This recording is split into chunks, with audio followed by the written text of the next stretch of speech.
When it comes to learning English language, if you want to become a good public speaker in English, or if you want to speak English with fluency, before this, first of all, you will have to start broken English. It means listen and think, then speak in English.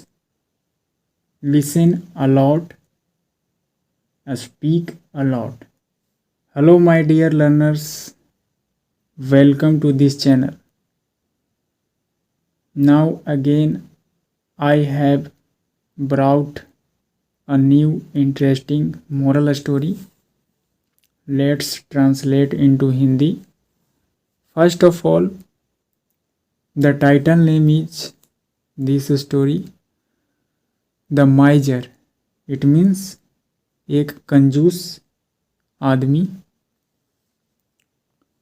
So let's get started the first paragraph and enjoy listening and reading this story and learn lesson from this and improve your speaking English.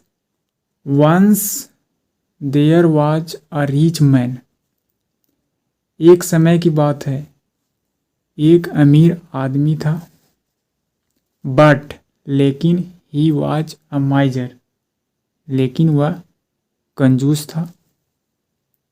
One day, एक दिन. ही fail इल, एक दिन क्या हुआ, वह बीमार पड़ गया. फॉल इल का मतलब बीमार होना या बीमार पड़ना. यहाँ पर सेकंड फॉर्म फॉल का fell. Next paragraph. No one could cure him. कोई भी नहीं. कुड कैन का फास्ट फॉर्म के रूप में इस्तेमाल किया जाता है. कुड सका का सेंस आने वाला है. क्योर हिम, और यहाँ पर कुड मॉडल वर्ब है, इसके बगल में V1 का इस्तेमाल करेंगे जब भी मॉडल वर्ब आए. कोई भी नहीं उसका इलाज कर सका, इस तरह का इसका हिंदी मीनिंग होगा. सो इसलिए, ही प्रेड टू गॉड, इसलिए उसने प्रार्थना किया. प्रे मतलब प्रार्थना करना. प्रेड यहाँ पर सेकंड फॉर्म है, इसीलिए उसने ईश्वर की प्रार्थना किया. If you cure me, I will sacrifice 100 bulls at your altar. उसने क्या प्रार्थना किया कि यदि आप मुझे बीमारी से मुक्त कर देंगे, यानी आप मेरी इलाज कर देंगे. आई विल, मैं सेक्रीफाइस करूँगा, यानी कि बलिदान दूंगा, नेछावर करूँगा.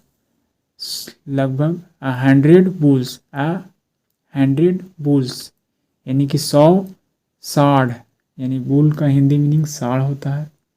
It is male animal and this is a cow species, यानी कि यह जो है से गाय प्रजाति का मेल एनिमल होता है. बुल, आपने बुल फाइटिंग के बारे में ज़रूर सुना होगा. सो बुल एक मेल एनिमल है, यानी कि हिंदी में साढ़ कहते हैं.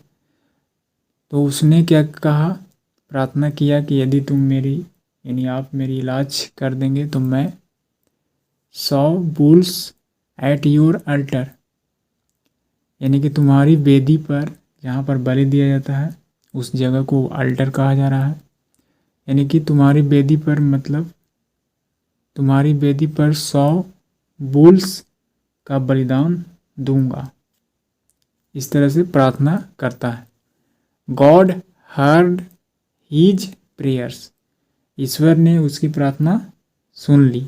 एंड क्योर्ड हिम, और उसकी बीमारी मुक्त हो गई, यानी कि उन्होंने इलाज किया. But once the rich man was cured. लेकिन जैसे ही एक बार अमीर आदमी बीमारी से मुक्त हो गया, यानी कि उसको इलाज कर दिया गया, हीज माइंड चेंज, इसके बाद उसका माइंड जो है बदल गया, परिवर्तन हो गया, यानी वादे से मुकरने लगा। नेक्स्ट है टू सेव मनी, यानी कि सेव का मतलब बचाना, पैसा बचाने के लिए, यानी टू सेव मनी, पैसा बचाना, बचाने के लिए he had 100 tiny idols of bulls made and offered them at the altar. उस कंजूस आदमी के द्वारा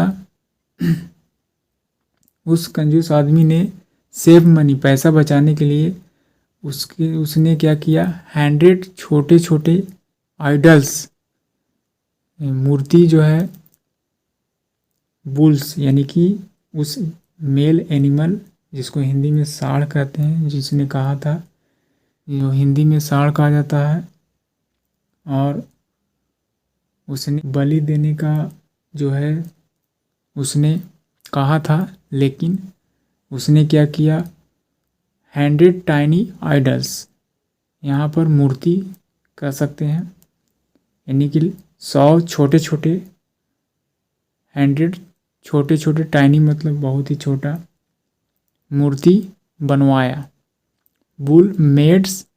bulls made and offered them, और बनवाने के बाद क्या किया, ऑफर किया, उस वेदी पर बलिदान दिया, जो कि नॉन लिविंग थिंग्स था। गॉड वाज एंग्री, ईश्वर जो है क्रोधित थे।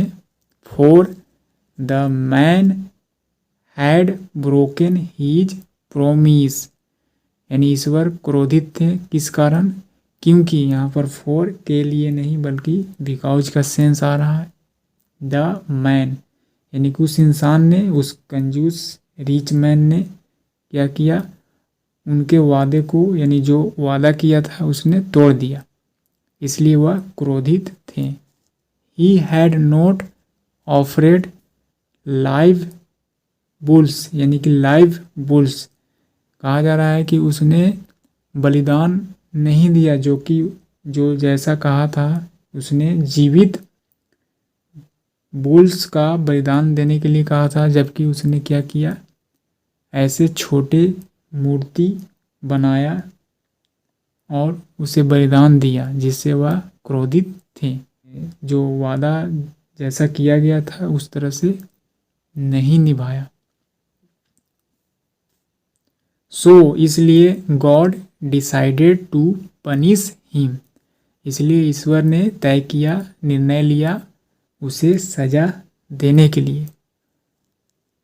Next, God appeared in his dream, ईश्वर क्या हुए, प्रकट हुए, इन हिज ड्रीम, उनके सपने में, यानी कि उस अमीर कंजूस आदमी के सपने में आए, एंड सैड, और कहें, गो टू द सी शोर इन द मॉर्निंग, सपने में आकर उन्होंने क्या कहा कि जाओ उस समुद्र के किनारे, सी शोर का मतलब हिंदी मीनिंग समुद्र के किनारा, यानी कि सुबह में समुद्र के किनारे जाना, गो टू द सी शोर इन द मॉर्निंग, सुबह में समुद्र के किनारे जाना, यानी कि जाने के लिए सपने में बोले। और क्या कहें, you will get 100 gold coins for your self, जाने के बाद तुम्हें क्या मिलेगा, तुम पाओगे, गेट यानी कि मिलना, 100 गोल्ड क्वाइंस यानी कि 100 सोने के सिक्के, जो तुम्हारे लिए ही होंगे, यानी खुद के लिए तुम्हें ही मिलेगा, ऐसा उन्होंने सपनों में आकर बोले।